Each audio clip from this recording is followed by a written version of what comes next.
तहलका India news. Please like and share and don't forget to subscribe.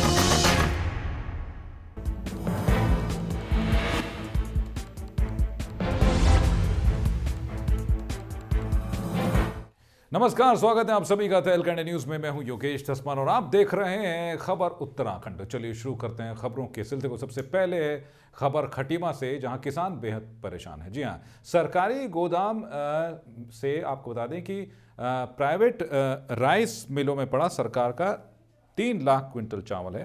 Private rice मिलों से चावल नहीं उठने के कारण किसानों की जो है उनका पेमेंट भी रुका हुआ है। उधर उधम सिंह नगर जनपद के खटीमा से आपको बता दें CWT के गोदामों में जगह नहीं होने की वजह से सरकार का 3 लाख क्विंटल चावल प्राइवेट राइस मिलों में पड़ा हुआ है, जिससे राइस मिलों को तो दिक्कत हो ही रही है, साथ ही किसानों को दिया जाने वाली धनराशि भी रुकी हुई है। इस सत्र में सरकार ने किसानों से 4 लाख क्विंटल कॉमन धान और 1.5 लाख क्विंटल ए ग्रेड का धान खरीदा था। सरकार ने धान राइस मिलों को दिया था। राइस मिलों से मिला धान 80 क्विंटल चावल केंद्रीय भंडारण निगम CWC के गोदामों में रखा है, जिससे ये गोदाम भर गए हैं। वहीं 60 क्विंटल चावल टनकपुर और हल्द्वानी के कमलुआगंज के गोदामों को भेजा गया है। सभी जगह गोदाम भरे होने के चलते राइस मिलों से चावल नहीं उठ पा रहा है, और जब तक राइस मिलों से चावल उठकर सरकार के गोदामों में नहीं जाएगा तब तक सरकार किसानों को पेमेंट भी नहीं देगी। वहीं मीडिया से बातचीत में MMI खटीमा का कहना है कि जितनी भंडारण क्षमता सरकारी गोदामों की है उतना चावल उनमें राइस मिलों से लेकर भर चुके हैं, और जैसे ही गोदाम खाली होंगे राइस मिलों से वो चावल उठाए जाएंगे।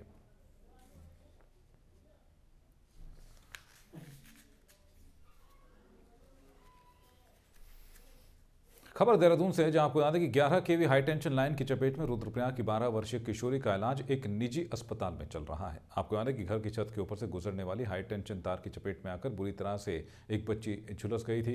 बुरी तरह से घायल बच्ची की स्थिति गंभीर बनी हुई है और उसका दायां हाथ पूरी तरह से जल चुका है। साथ ही डॉक्टरों का कहना है कि इन्फेक्शन पूरे शरीर में फैल रहा है। बच्ची को बचाने के लिए अब उसका दायां हाथ काटना पड़ रहा है। इस इलाज में लगभग 10 से 12 लाख रुपए का खर्च आ रहा है, लेकिन बच्ची के परिजन आर्थिक रूप से कमजोर है और रकम को जुटाने के लिए सदमे में है। साथ ही बच्ची के परिजन सरकार से बच्ची के इलाज के लिए राहत राशि की अपील कर रहे हैं। साथ ही बीजेपी प्रदेश प्रवक्ता वीरेंद्र सिंह बिष्ट का कहना है कि बच्ची को अटल आयुष्मान योजना का लाभ मिलेगा, जिसके तहत परिवार वालों को सहयोग मिलेगा। उन्होंने 10 लाख का हमें एस्टिमेट बना के दिया, तो डॉक्टर ने 10 लाख का एस्टिमेट बना के दिया। अभी इसलिए परिवार की स्थिति थोड़ी नाजुक है। पिछले साल मम्मी का भी ऑपरेशन हुआ था उनका, 1-2 लाख रुपये खर्चा है। अभी भी इतना नहीं है कि वो कर सकें। परिवार की कंडीशन इतनी अच्छी नहीं है कि वो थोड़ा बहुत कुछ कर सकें अपने लिए। पैसे 10 लाख तो बहुत बड़ी रकम हम लोगों के लिए। तो जख्मी तो बहुत हो रखी है, बहुत ज़्यादा। अभी बताना कुछ संभव नहीं है कि कितना क्या होगा, कहाँ तक क्या जा सकते हैं, लेकिन डॉक्टर साहब जो बोले कि हाथ को रिमूव करना पड़ेगा, और पेट का भी अभी कोई पता नहीं कितना वो रहता है कि अंदर से कितना इन्फेक्शन है, क्या है, अभी उसका कुछ कंफर्म नहीं है। तो ये चाहता हूँ कि जनता और सरकार कुछ मेरी थोड़ा बहुत हेल्प कर ले, कि जिससे मैं जो हूँ कि इस कंडीशन से थोड़ा उबर सकूँ। बिजली का करंट इनको लगा है, जो हालत अभी इनकी थोड़ी नाजुक है। जो दाहिना हाथ है इनका, उससे इन्होंने जो बहुत हाई करंट जो वोल्टेज होता है हमारा, उस वायर को इन्होंने पकड़ा है। करीबन 11,000 वोल्ट की जो करंट की तार होती है, और पेट में नीचे की तरफ दाहिने हिस्से से इनका जो करंट होता है वो वापस बाहर गया है। तो 2 जगह बहुत गहरे जख्म है, पेट में है और हाथ में है। हाथ की हालत थोड़ी ज़्यादा खराब है, और नीचे का हिस्सा हाथ का ऑलमोस्ट गल चुका है। जखोली ब्लॉक की एक बिटिया का करंट लगने से काफ़ी उसको नुकसान हुआ है, जिसको आपातकालीन स्थिति में देहरादून कैलाश हॉस्पिटल में लाया गया है, ऐसा संज्ञान मिला है। तहलका न्यूज़ के माध्यम से भी इसकी जानकारी प्राप्त हुई है। हमारी पूरी संवेदनाएं उस परिवार के साथ में है।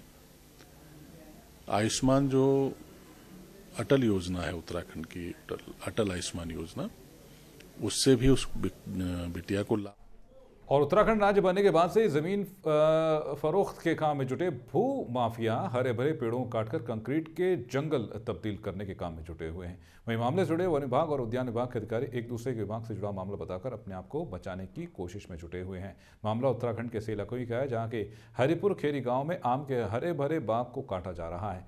बाग स्वामी ने पेड़ों के कटान की परमिशन लेकर कई पेड़ों पर हैवी लॉपिंग की है। वहीं लगभग 1 दर्जन पेड़ों को जड़ से काट दिया गया है। मामले को लेकर वन एवं उद्यान दोनों विभागों के अधिकारी एक दूसरे पर कार्रवाई किए जाने की बात कहकर अपना अपना पल्ला झाड़ते हुए दिखाई दे रहे हैं। इस संबंध में उद्यान विभाग के एसडीओ जेडी वर्मा का कहना है कि बाग स्वामी ने लॉपिंग की परमिशन ली थी। मौके पर लगभग 11 पेड़ों को जड़ से काटा गया है, जिसकी रिपोर्ट बनाकर उच्च अधिकारियों को भेजी जा रही है और निर्देशानुसार उचित कार्रवाई की जाएगी।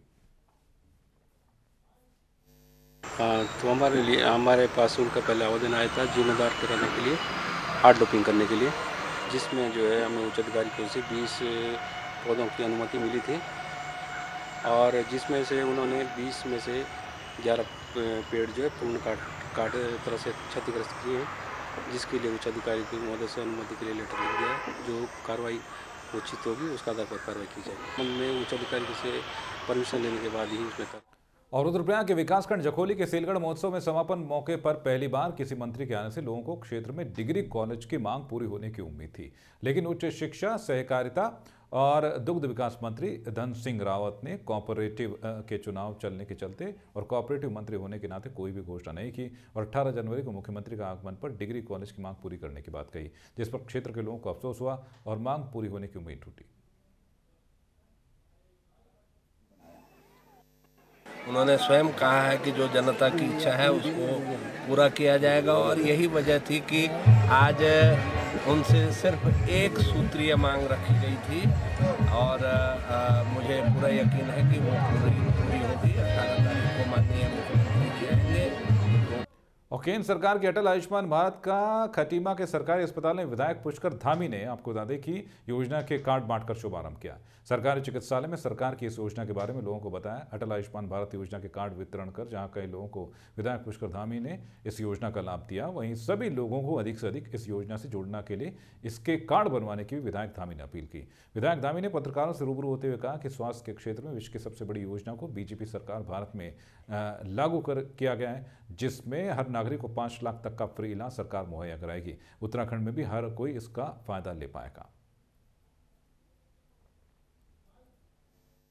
माननीय प्रधानमंत्री जी के द्वारा जो अटल आयुष्मान भारत योजना जो प्रारंभ की गई है, उस योजना का आज हम लोगों ने यहाँ पर एक तरीके से लोगों के बीच में और इसके बारे में जानकारी हो, जागरूकता हो और सब लोग उसके लिए आगे आए हैं, जिससे कि उन लोगों को इस योजना का लाभ मिल पाए। और ये पहली योजना है जिस योजना से देश के अंतिम छोर में खड़े हुए व्यक्ति को, समाज के अंतिम छोर में खड़े हुए व्यक्ति को 5 लाख रुपए तक की धनराशि मुफ्त में उसके इलाज के लिए दिया जाएगा, जिसमें 370 से भी अधिक बीमारियों का इलाज मुफ्त में। उत्तराखंड के रुड़की से खबर है, जहां मंगलौर में एक मां की हैवानियत ने सबको झकझोर कर रख दिया है। आरोप है कि महिला ने अपने अवैध संबंधों के चलते अपने 2 मासूम बच्चों को गंगा नहर में फेंक दिया। इस घटना से पूरे इलाके में सन्नाटा पसरा हुआ है। पुलिस ने आरोपी मां और उसकी बहन समेत 4 लोगों को हिरासत में लिया है, जिनसे पुलिस लगातार पूछताछ करने में जुटी हुई है। उधर आरोपियों की निशानदेही पर जल पुलिस और गोताखोरों की टीम भी गंगा नहर में मासूम बच्चों को तलाशने में जुटी है। दोनों बच्चे अपनी मां और मौसी के साथ मंगलौर किराए के मकान में रहते थे, जबकि उनकी मां रागिनी डांस के कार्यक्रमों में अक्सर घर से बाहर रहती थी। आरोपी महिला को 4 साल पहले उसके पति ने तलाक दे दिया था, तभी से उसके दोनों बच्चे अपनी मौसी के साथ मंगलौर में रहते थे। दरअसल 6 साल की महक और 4 साल का चांद बीते 1 जनवरी से घर से बाहर से लापता हो गए थे। बच्चों के लापता होने की शिकायत भी मां हिना ने ही कोतवाली मंगलौर को दी थी। मंगलौर में एक वादिया द्वारा एक तहरीर दी गई थी, जिसमें उसके अपने 2 नाबालिग बच्चों के अपहरण के संबंध में आरोप लगाए गए थे और उनकी तहरीर के आधार पर मुकदमा इसमें पंजीकृत किया गया और ये बच्चे तब से लापता हैं और बच्चों को के अपहरण के संबंध में इसमें छानबीन की जा रही है और जो अभी तक तथ्य जो भी प्रकाश में है उसके आधार पर कुछ लोगों से जानकारी पूछताछ की जा रही है और इसमें जो भी तथ्य प्रकाश में आते हैं उसके हिसाब से अग्रिम कार्रवाई की जाएगी। हाँ, पूछताछ कुछ लोगों से चल रही है और उसके आधार पर जो भी तथ्य आएंगे उसके हिसाब से जानकारी की जाएगी। जो मोहल्ले के रहने वाले और आसपास के लोगों से जानकारी की जाएगी। अभी फिलहाल हम लोग इसमें जो है जानकारी कर रहे हैं, पूछताछ चल रही है और जो भी तथ्य आते हैं उसके हिसाब से कार्रवाई। अभी फिलहाल अपहरण की धारा में। और यहाँ वक्त हो चला एक छोटे से ब्रेक का। ब्रेक के बाद अन्य खबरों के साथ फौरन हाजिर होते हैं। बने रहिए तेलकंड न्यूज के साथ।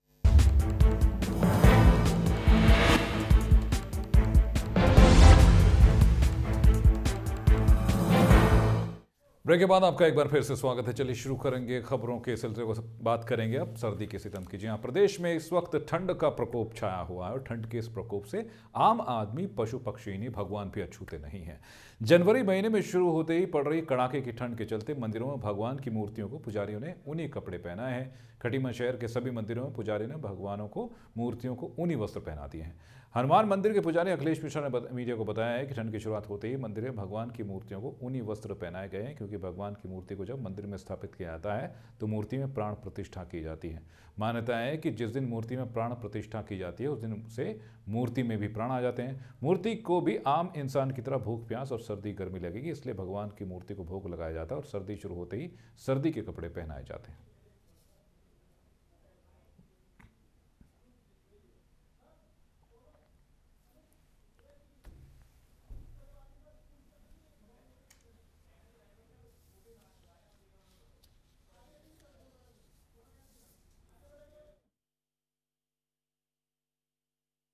अगली खबर का रुख करते हैं। उत्तराखंड सरकार ने शिक्षा विभाग के 14 अफसरों के तबादले कर दिए। शुक्रवार को शिक्षा सचिव डॉक्टर भूपेंद्र कौर औलख ने तबादले के आदेश जारी किए हैं।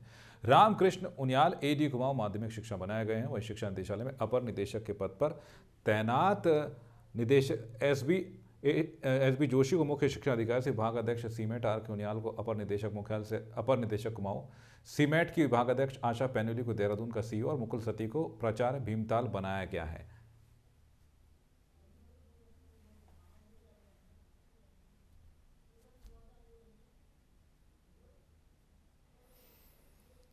अगली खबर का रुख करेंगे। आपको बता दें कि उत्तराखंड में 108 कर्मचारियों का कार्य बहिष्कार लगातार जारी है और इसी बीच कंपनी प्रबंधन ने कर्मचारियों को आज रात 8 बजे तक का अल्टीमेटम दिया है। 108 के प्रदेश प्रभारी मनीष टिंकू की माने तो अगर आज रात 8 बजे तक कर्मचारी काम पर वापस न लौटे तो उन्हें बाहर का रास्ता दिखा दिया जाएगा। वहीं 108 के प्रदेश प्रभारी का कहना है कि नई नियुक्तियां शुरू कर दी गई हैं। उन्होंने दावा किया कि प्रदेश में 80% एम्बुलेंस चल रही हैं। वहीं इससे पहले गुरुवार शाम शासन ने 108 कर्मचारियों को हड़ताल समाप्त करने की चेतावनी दी थी और उनकी मांग सुनने के लिए एक बैठक भी बुलाई थी, लेकिन 1 घंटे तक चली बैठक बेनतीजा रही। लेकिन उसके बावजूद आज की बात करें तो आज भी जो है 108 कर्मचारी जो है काम पर नहीं लौटे हैं। वहीं 108 प्रबंधन ने जो है सख्त रुख अख्तियार कर लिया है।